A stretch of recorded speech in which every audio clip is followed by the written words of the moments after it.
banget. Mama saya yang teriak-teriak, sampai apa sih kalau sebutannya ahli kubur gitu ya, ahli kubur keluarga ikut-ikutan kumpul, makhluk-makhluk lain kumpul. Oh gitu. Makhluk lain itu tahu gak Mas Pandu yang bikin serem? Dia itu minta bantuan sama sejenis-jenisnya makhluk-makhluk lain itu buat ngepung roh saya. Dan makin merinding. Nah, sumpah. Terus? Oke, kini ceritanya udah pokoknya udah klimaks lah. Intinya gini, saya maksudnya menghargai dia gitu kan ya, secara gaib. Maksudnya ya walaupun dimanapun saya yakin pasti dia tetap bisa merasakan gitu. Pokoknya sekarang mah udah beda. Pokoknya Mas Pandu kalau lagi cerita kayak gini sama saya jangan bernegatif. Pokoknya bahwa dia hadir atau apa segala macam ya, kita cuma sharing biasa aja gitu. Oke, yang santai. Nah, akhirnya dia bercerita. Cerita kata dia gitu kan. Kenapa sih nggak mau kabur banget dalam diri adik saya, kata sepupu saya gitu. Dia ngomong, "Der, kalian tahu nggak?" kata dia gitu. Bukan, jadi saya juga ngomong gimana ya, bukannya saya ngebangin atau diri saya atau gimana. Di dalam hotel ini kata dia gitu, saya suka sama dia kata dia. Suka apa kata dia? Dia ini orang baik kata dia gitu. Terus? Saya bilang, ya semua orang baik kok. Enggak, dia beda kata dia gitu. Dia ibadahnya itu rajin kata dia gitu. Nah, menyangkut ibadah, soalnya saya pernah sholat subuh. Yang lain kan mungkin ya itu sudah hal pribadi masing-masing. Saya sholat subuh di basement sendiri. Itu ada sesosok seorang laki-laki sholat juga di belakang lu? Enggak, di depan saya. Dia itu duluan, saya pikir orang ya, maksudnya nggak tahu sih orang atau apa. Dia sholat, tapi dia zikir dan tangannya tuh goyang-goyang sampai yang hebohnya gitu ya kan, pokoknya gitu segala macam. Merinding banget sumpah. Iya, gue juga merinding. Nah, dan akhirnya pokoknya dia bilang ibadahnya bagus deh, pokoknya ganteng dia segala macam. Saya itu nggak mau menyelakai dia kata dia gitu, makanya saya jaga dia, kemanapun dia pergi dia harus sama saya kata dia gitu. Kata si sosok itu, emang kamu kenapa? Ya iya, saya perempuan, wajar kok suka sama laki-laki kata dia gitu. Berbeda. Saya bilang itu ya, tapi kan alamnya berbeda gitu. Kamu tahu nggak kata dia gitu, harusnya kamu bilang terima kasih, ini adik kamu, kalau enggak dalam pengaruh saya kemarin bawa motor dia itu merem. Ditelaksonin sama orang. Kalau saya jahat, saya akan tabrakin dia, mati dia. Makin parah dong. Iya kan? Oh, terus itu masuk ke mama saya lagi, dia joget lagi segala macem. Terus akhirnya bingung dong, kok bisa begitu? Ditanya, emang kemarin bawa motor? Saya tuh nggak cerita Mas Pandu yang saya tidur di motor. Iya benar, saya bilang benar. Dan bingungnya tuh penari cokek itu, dia itu yang sosok suka sama saya atau bukan gitu kan ya, karena rancu. Rancunya nih, ntar dia ngomong nih si penari cokek, ntar dia yang sosok ini yang suka, yang saya nampakin mukanya itu. Ternyata dia itu begitu, jadi bikin kita pusing, linglung. Dia sengaja ngajak arwah-arwah yang lain buat bikin kacau pikiran-pikiran. Jadi ternyata ini tuh penari cokek, yang ternyata ini ternyata dia tuh sosok ini atau ini apa segala macam. Iya gitu. Ternyata dia bawa orang. Bukan orang ya, maksudnya bawa makhluk yang lain. Di sekitar hotel itu buat ngebantu ngepung saya. Ngepung roh saya. Untuk?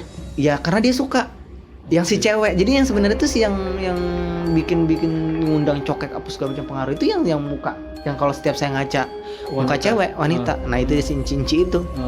Nah dia itu berusaha ngambil roh saya. Jadi dia maksudnya suka sama diri saya gitu ya.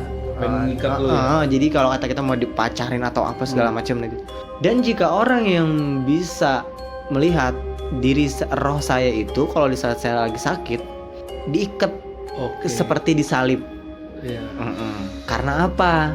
Karena dia kesel, jauh dari dia. Oh, jauh dari lu.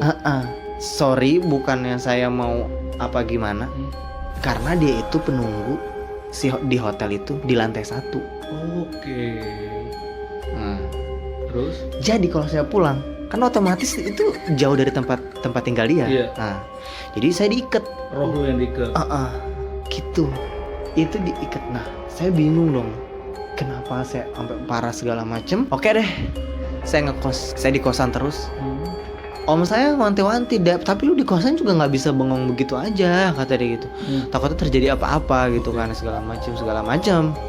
Dan bener, setiap seminggu sekali mau pulang saya ditimpuk pakai gantungan baju. Oke. Logikanya gantungan baju digantung yang dipegang pintu. Saya itu di pinggir dekat pintu saya, tempat tidur saya di pojokan. Jatuh itu ke bawah. Dilempar itu bisa maju ke depan, ke belakang, ke bawah, ke samping, ke atas. Itu namanya dilempar ya kan? Ya logikanya jatuh ke bawah. Ini dilempar. Itu mengenai saya, pas saya pegang merinding. Saya merinding. Udah mulai di situ bereaksilah tangan saya bergerak-gerak dan segala macam apalah. Joget berarti. Ya kayak seakan mau seperti itu ya kan. Tapi saya langsung beristighfar, reda. Sampai akhirnya saya minta temenin sama teman saya. Ya kan? Enggak, dia mau main gitu kan, karena dia kuliah kan. Oke, cuman main. Dan dia itu 2 orang non muslim. Tapi saya saya kasih pemahaman tentang cerita saya begini. Pokoknya jadi kalau lu ngelihat gue bergerak-gerak tangan gue atau apa, lu nggak usah panik. Ini gue lagi dalam berpengaruh roh jahat orang, saya bilang gitu kan. Oh ya udah. Nah sempat lagi kita ngobrol-ngobrol dan saya bergerak lagi tuh Mas Pandu tangan saya ya kan enggak, itu maksudnya lagi tiba-tiba gitu kan, kok tiba-tiba gue begini segala macam gitu. Teman saya panik dong. Akhirnya udah kita pulang deh, pulang ya. Nah akhirnya pulang ya udah seperti sedia kala. Setiap lu ke Bogor sakit lagi badan. Akhirnya diruqyah lagi. Jadi saya diruqyah sampai 3 kali. Sampai 3 kali baru sembuh sih. Bukannya sembuh gangguan ya. Sembuhnya sih gangguan, maksudnya gangguan yang bener-bener parah gitu kan ya. Tapi secara yang gerak-gerak masih itu apa segala macam itu masih. Sampai berapa tahun? Enggak bertahun-tahun. Karena kan saya kerja di hotel itu enggak sampai bertahun-tahun. Udah gitu saya kayak langsung ditutup mata batin saya, terus dikasih baca istighfar 3 kali, pokoknya baca istighfar berapa kali, terus aqul huwallah, bukannya jadi sepupu saya sama abang saya bukan yang ilmu hitam atau apa gitu ya, cuman secara agama gitu kan. Udah tuh suruh baca gini, ya bener. Nah setiap akhirnya kan saya nggak masuk tuh kan. Saya cerita sama salah satu karyawan situ doang, saya begini sakit dan segala macamnya. Oh masa sih. Dan kebetulan salah satu karyawan situ kan sepupu saya juga ada. Dan dia akhirnya penasaran dong, karena secara kan dia pikir ini sepupu gue ditanya-tanya mulu, lu nggak masuk kenapa gitu kan. Dia datang dan dia ngelihat langsung saya kejadian kesurupan, saya jatuh, pokoknya segala macam, pokoknya di apain segala macam dah, pokoknya intinya udah bener-bener babak belur. Saya itu udah kayaknya hidup saya itu udah bukan saya yang ngendaliin Mas Pandu. Iya, tapi arwah lain. Yang jadi saya tidur ada beberapa menit itu diri saya. Oke, berarti arwah lu bener-bener mau diambil. Bener-bener mau diambil, tapi dia nggak mau nyelakain saya karena dia sayang. Cuma pengen memiliki lu. Memiliki saya. Pokoknya saya bener-bener ngejalanin hari-hari saya itu selama 1 minggu itu bener-bener udah nggak boleh datang lagi ke hotel kan sama orang tua. Itu bener-bener ya udah. Ntar saya bangun sholat tahajud. Nah lagi dari sholat tahajud udah kan, ini namanya habis sholat mau tidur kan ya bengong-bengong dikit gitu kan ya. Ya udah dia langsung mempengaruhi saya gerak-gerak badan saya apa segala macem gitu kan. Berarti setengah tubuh lu emang udah dikendalikan ya? Yes. Setiap saya ngaca masih berbentuk sosok dia. Sosok dia masih sosok secantik itu. Hingga akhirnya saya memutuskan WA supervisor saya, mengundurkan diri. Pak, saya mau ketemu dong Pak. Saya bilang gitu. Ada apa Den? Kata dia gitu kan. Di sana tuh ya kan saya bilang Den nih, saya dipanggil Den bukan Dandi lagi. Den katanya. Enggak, saya mau ngomong aja. Ya kan di WA bisa, kata dia gitu. Ya udah saya besok mau ngomong langsung. Kamu emang udah sembuh, katanya gitu kan. Saya tahu gak bilang sama hotel itu sakit apa? Asam lambung saya kambuh. Karena kan saya punya asam lambung, punya mah sama tipes kan. Jadinya ya udahlah saya cari aman aja itu. Nggak mau gimana-gimana, saya nggak mau memperpanjang juga. Nanti saya takutnya mau bikin nama baik hotel segala macam atau apa. Karena kan pas ditelusuri itu sorry to say itu bener-bener dia peliharaan si hotel. Ngerti ya? Dia naruh ya? Yes. Kayak penglaris itu jatuhnya. Kenapa bilang penglaris? Itu bener-bener penglaris. Karena orang yang melihat saya Jadi wanita dong. jadi wanita yang benar-benar cantik, yang menggariskan, pokoknya yang bikin minat pelanggan dan segala macam orang jadinya suka dengan saya. Tapi gitu. apakah berarti sosok itu akan menempel ke orang lain lagi selain lu? Enggak, dia nggak mau. Pokoknya dia nggak bisa, dia nggak sembarangan orang dia mau nempel. Oke. Berarti dia Yang lain itu diganggu itu dia ya yang tadi pengalaman telepon atau apa segala macam. Enggak, maksud gue berarti tuh hotel memang naruh sosok ini buat Ya entahlah ya, nggak berarti bisa. Kemungkinan ada pelanggan-pelanggan yang bisa ngelihat dia. Ya mungkin. Iya kan? Yes. Lanjut. Udah, pokoknya intinya itulah ya. Gak mau betul panjang mau gitu nih. Sorry nih Mas Wando nih. Saya juga rada curiga nih. Saya megang-megang pala gini nih. Oke. Karena Ada. enggak. Karena salah satu gila. Tapi saya yakin dia udah nggak ada. Ya, positif aja. Karena rambut dia bob. Oke. Dan sering mainin rambut. Oh gitu. Jadi saya suka sering begini, makanya saya dalam hati beristighfar terus. Ya udah. Enggak. Pokoknya gitu. Gue kalau lu gerak-gerak gue juga agak keren nih. Gue takutnya masih dalam pengaruh. Saya sih udah lumayan kan, udah lama gitu kan. Tapi kalau buat yang gerak kayak gitu, tapi alhamdulillah. Nah makanya kan orang mungkin ya nilai saya terlalu lu fanatik agamis atau apa, jadi kayak yang jadi gini, dia bilang kayak masih belum terpengaruh apa segala macam. Ya jujur saya juga manusia biasa, banyak dosa ya, cuman dia pikir tuh saya tuh masih yang baik-baik aja, orang baik-baik gitu kan. Jadi ada kedua kemungkinan, lu bisa memperdalam ilmu agama lu buat menjadi lebih baik, dia bisa dia kalah, atau lu menjadi orang yang buruk yang bikin dia nggak suka. Berarti lu Saya lebih milih diri saya jadi orang baik dong. Berarti lu lagi diuji sekarang. Dari kemarin itu ya kan, diuji udah dari yang habis dia itu. Jadi saya bilang, gue lebih baik gue jadi orang baik-baik lah. Saya bilang gitu kan ya, daripada saya nggak baik, roh halus aja nggak suka sama gue, nggak baik mas, apalagi orang biasa ya kan bakal nggak suka sama gue. Saya bilang gitu. Dan alhamdulillah kalau sekarang sih bisa saya ngendali diri saya sendiri. Dikasih tahu juga sama sepupu, sama abang saya tuh, abang-abang sepupu saya pada bilang ya lu jangan panik, jangan dipikirin, pokoknya jangan terlalu fokus mikirin dia gimana apa segala macam, pokoknya lu lawan aja sama yang lu bisa baca-baca. Dan alhamdulillah bakal hilang. Lepasnya gimana nih? Gue belum tahu nih. Nih misalnya kayak tadi kan saya megang rambut tuh, gini-gini mulu. Entah saya mau percaya dia apa, tapi saya nggak mau mempercayai. Bisa jadi dia lagi hadir. Cuman saya dari tadi dalam makin merinding gue. Istighfar mulu, dan saya akhirnya udah berhenti kan megang kepala rambut gitu. Nanti kalau misalnya saya joget-joget begini gimana? Jujur merinding loh, yang muter tangan loh. Nah misalkan gini, agak lumayan lama, berapa saya baca, ntar langsung tiba-tiba gitu, kayak langsung kayak mentalin diri gitu. Nah gitu. Lepasin dulu nih, gue belum tahu nih. Kenapa? Lu bisa lepas dari dia itu? Iya kayak gitu, baca ayat-ayat aja. Jadi kan lu di ruqyah 3 kali. Oh lepas, bener-bener pure lepas. Iya, lepas dari si orangnya tuh, si sosok itu. Saya dijaga-jaga pakai ayat-ayat ruqyah itu sama abang-abang sepupu saya. Akhirnya dia lepas. Dia lepas, jadi dia mau menyerang tubuh saya itu nggak bisa. Oke, udah kayak dikasih perisai pelindung lah ya. Perisai pelindung. Setelah gitu. 3 kali ruqyah. Setelah 3 kali ruqyah. Nah, lu merasa dia tidak hadir dalam hidup lu? Hidup lu tuh kapan?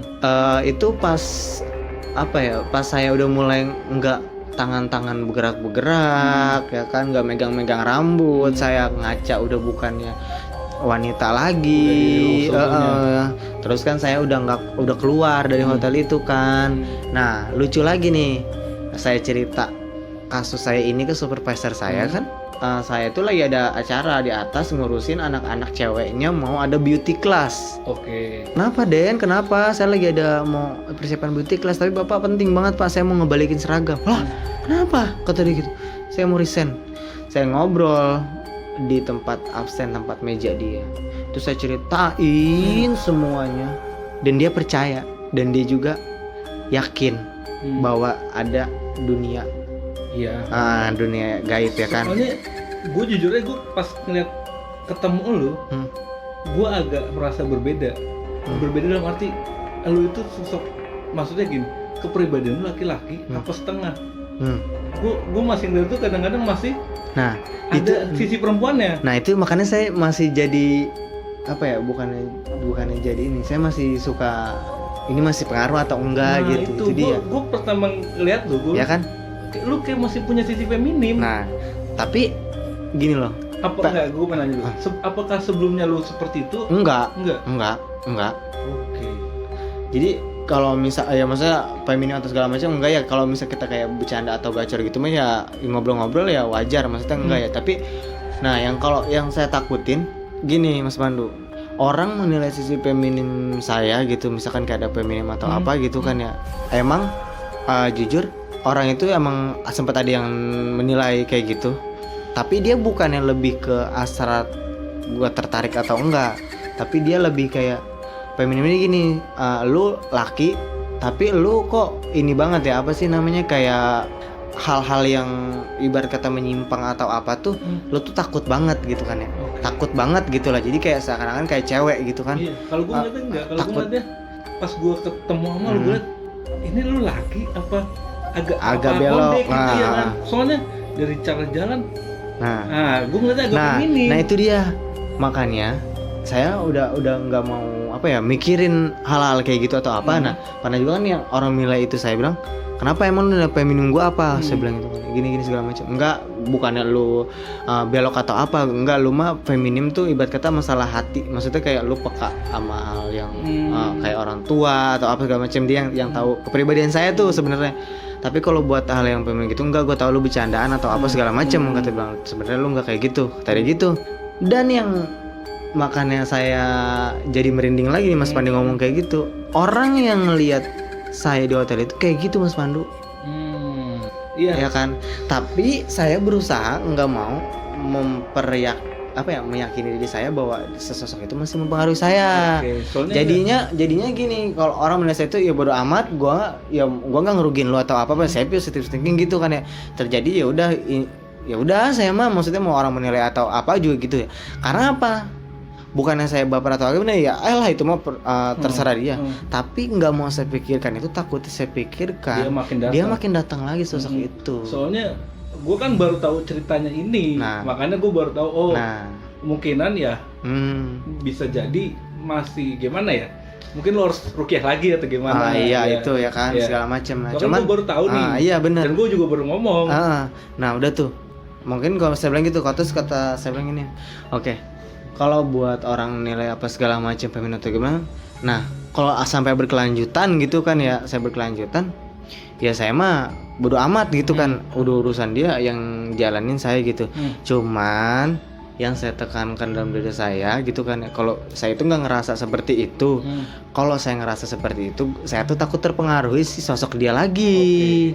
Nah itu ya kan, mau sampai dia ibarat kata bakal sampai kapanpun gitu, semoga sih udah nggak bakal terjadi lagi tuh. Sampai kapanpun dia ngelihat saya orang ngelihat saya tuh masih ada sisi kayak ceweknya, feminimnya itu sih bodo amat gitu ya kan. Berarti dia masih berusaha mempengaruhi saya dong, sampai sejauh apapun gitu kan ya, si sosok cewek ini kan. Setidaknya lu pengen lepas kan? Nah setidaknya saya pengen lepas kan. Nah iya, saya pikir ya udah, saya emang nggak ngerasa, maksudnya saya nggak ngerasa kayak gitu, saya nggak belok, saya normal biasa aja segala macem. Ya udah saya kuatin, karena kalau saya ngerasa wah orang makin ngedekin saya, terus saya makin bercandain bagaimana gini segala macem, ini bakal jadi nih, bakal terulang kembali. Apalagi di saat diri saya lagi kosong, di saat saya lagi imannya drop segala macem, ini bakal bisa terjadi. Karena lu udah pernah rukyah lagi untuk saat ini? Enggak. Belum. Dan saya nggak mau sih. Kenapa? Nggak maunya gini, maksudnya nggak ada serangan atau apapun yang dalam diri saya. Jadi saya nggak mau.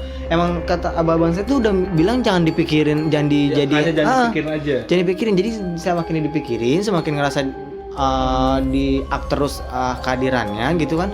Saya makin dia merasa diakui. Jadi saya mencoba untuk bagaimana caranya untuk melupakan dia, agar dia tidak datang lagi. Gitu ya kan. Saya akhirnya ya udah, saya lebih baik belajar ya kan, deket agama segala. Aku pengen nanya dari sisi lain. Untuk pacar, kenapa? Untuk masalah wanita gitu, kenapa? Ada yang dekat sama lu atau malah banyak yang jauh? Ada. Enggak pas yang lagi di hotel itu saya abis putus sama pacar. Kejadian pas di hotel? Enggak, emang pas habis putus tapi masih dekat sebelum saya masuk hotel. Nggak, sampai sekarang masih ada perempuan yang dekat berarti?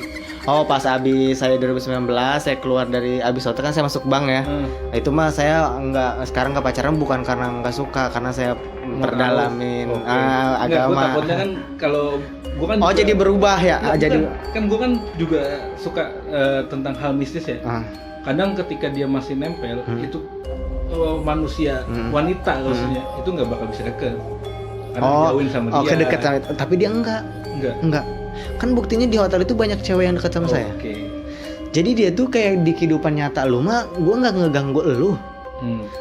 Jadi tapi secara dunia lain itu pokoknya lu tuh milik gua. Arwahnya. Gitu. Nah, gue penasaran tadi yang untuk hotel lantai 310 sama 315. 310 doang. Iya. Kenapa? Mau menceritakan apa tadi? Oh, 310 itu ada orang yang meninggal dalam situ. Dan saya nggak mau nge-up itu, ya kan? Kenapa? Karena saya takutnya dia itu berusaha masuk si yang berusaha menjadi pura-pura jadi si yang orang meninggal itu, karena kan orang meninggal itu kan sakit bener-bener, bukannya yang terjadi gantung diri atau apa gimana, emang lagi sakit gitu. Takutnya nanti dia malah menyalahgunakan rohnya si 310 itu, karena kan yang buktinya saya aja dia roh siapa aja dipanggilin kan buat ngikat saya mikirnya ke situ. Saya cerita sama supervisor saya aja yang panjang lebar, itu kuping saya kayak dibakar rasanya Mas Pandu. Jadi kayak dia nggak mau dengar, sampai saya itu nggak boleh resign sama supervisor saya. Kenapa? Ya karena saya nggak punya masalah apa-apa. Kenapa kamu keluar? Alasan kayak gitu kan bisa diselesain, diobatin sampai kamu sembuh, kata dia gitu kan. Sampai saya mau dimandiin sama dia, sama diobatin. Sama sih supervisor ya? Apa jangan supervisor terpengaruh? Saya juga nggak ngerti. Dimandiin bukan mandi bareng, maksudnya dimandiin secara ritual. Iya, apakah dia punya pengaruh juga? Nggak ngerti. Saya langsung tolak karena emang dari abang saya bilang jangan. Kita nggak tahu dia itu mau nolong atau apa, kata dia gitu. Bukannya kita suujon. Dia itu orang pihak sana, sedangkan kita ini udah tahu. Itu tuh emang udah penunggunya sana, gitu kan. Punya firasat mau dijadiin korban? Firasat saya punya. Mau dijadiin korban? Karena ya gitu, ya kan mengancam mulu setiap saya pulang apa segala macam gitu kan. Jadi daripada nanti berkelanjutan, udah Pak nggak apa-apa. Terus kamu gimana, kata dia? Emang habis keluar dari sini mau kerja di mana? Seakan-akan berat. Kamu kan nggak ada masalah, kerja kamu baik, pelayanan kamu terhadap customer bagus, gitu kata dia. Enggak, takutnya cari tumbal ya? Yes, takutnya. Kita bukan seujon ya kan. Takutnya. Nah itu dia makanya saya tolak. Kata dia, kenapa kamu gitu-gitu pokoknya segala macam ini. Oh enggak Pak, ini emang kamu gimana, kata dia. Kan kamu gua kerja di sini kan. Gue mulai agak nemuin benang merahnya. Ini kemungkinan ya. Kemungkinan memang nyari tumbal. Ya mungkin kali ya, nggak ngerti juga lah saya. Pernah ada cerita sebelumnya yang meninggal di situ atau apa? Enggak sih, kayak bungkam deh kayaknya kalau soal itu orang sana. Ya kita kan hanya asumsi ya, kemungkinan ya. Kemungkinan kali ya. Berarti sekarang udah benar-benar normal. Siapa ya? Elunya? Normal saya udah bener normal. Cuman kalau misalkan sampai masih ke bawah feminim itu, saya entah jadinya kebiasaan. Oke, karena masih ada pengaruh ya. Itu berapa lama sih? Ada 5 bulan, 3 bulan gitu. Pengaruhnya dia tuh iya ada. Maksudnya kalau sampai kebiasaan gitu kan ya, Pak ini jadinya ini aja. Ini yang dirugiin selama hidup saya. Jadi akhirnya gue jadi kayak orang ngeliat saya, gue jadi kayak feminim. Udah gitu aja. Maksudnya efeknya dari dia gitu ya. Tapi gue jujur, gue bersyukur gue masih selamat. Itu doang. Iya, betul. Saya bilang gitu. Lu mau nilai gue feminim atau apa? Lu nggak tahu ceritanya. Iya. Gue juga baru denger. Iya gitu. Misalkan kalau orang sampai bilang gitu.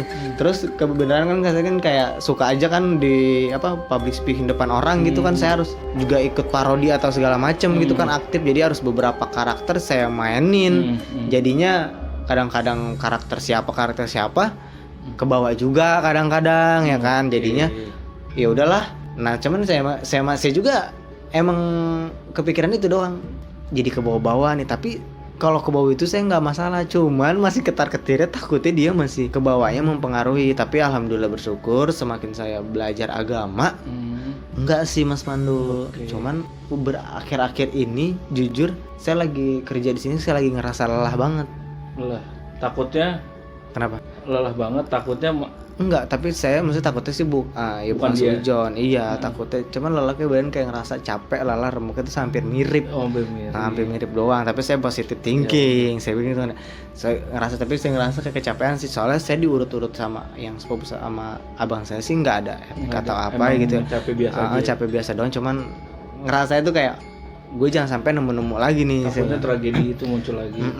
Entah mau hal yang seperti apa segala macam, karena gimana ya, kalau terserah deh orang mau percaya atau enggak, tapi menurut saya pribadi emang dunia lain tuh emang ada. Betul. Gitu kan. Yang pengalaman saya bertemu dalam makhluk halus sebelum di hotel, sebelumnya saya pernah, saya bilang gitu kan. Cerita kecil lain. Oh iya, maksudnya gitu.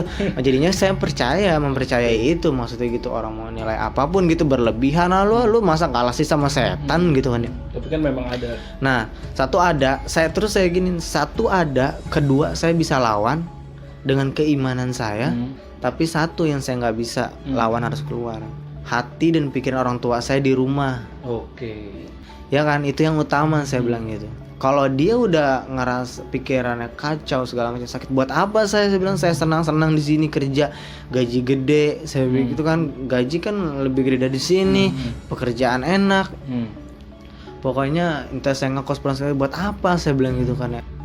Iya sih teman saya udah mulai pada iya sih, kenapa pada nanya kan, kepo lu kenapa sih keluar gitu kan, lu kan baru lulus, lu kuliah kata. Terus katanya kuliah pengen kuliah sambil kerja, pengen biaya sendiri, kayaknya udah pengen banget, udah harus biaya jadi pengen sendiri lah intinya gitu kan. Tapi giliran udah dapat kerjaan lu malah keluar. Nah, saya bilang nggak sesuai, udah gitu kerjanya shifting segala macam. Gue pengen nanya, pada saat lu ngelihat sosok dia di kaca, lu kaget nggak? Enggak. Kenapa? Ya enggak, karena kan berubahnya tuh pelan-pelan kayak orang kayak bertransisi gitu gak sih? Enggak yang buang, enggak yang gitu. Dari muka saya senyum, mata saya melotot dan berubah. Nah iya, gitu. Jadinya enggak yang bener-bener ngagetin kayak di film-film horor. Jeng ya, enggak lah. Oke, gue makin merinding, ya kan? Jujur nih ya, mukanya itu kayak Mas Pandu. Maksudnya gemuk, cabi, bulat gitu. Lu jangan takutin gua. Enggak, bener kayak Mas Pandu gitu. Apa sih, bentuk oval muka dan segala macam. Aku makin merinding. Kita tutup aja obrolan ini. Terima kasih untuk Dandi. Oke. Dandul ya. Iya dah. Memang secara percaya dan tidak percaya. Iya bener. Dunia lain itu ada. Makanya kita sebisa mungkin jaga sopan santun. Dimanapun itu berada, ucapkan salam, bersikap baik, dan jangan pernah mengganggu. Iya, benar. Intinya itu yang teman-teman saya juga dia bilang, kenapa yang lain saya ganggu, dia itu pada nggak sopan, perilakunya nggak baik, dia itu sama agama nggak deket, makanya saya ganggu.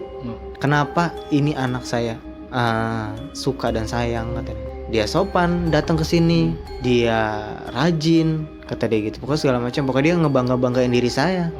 Di situ.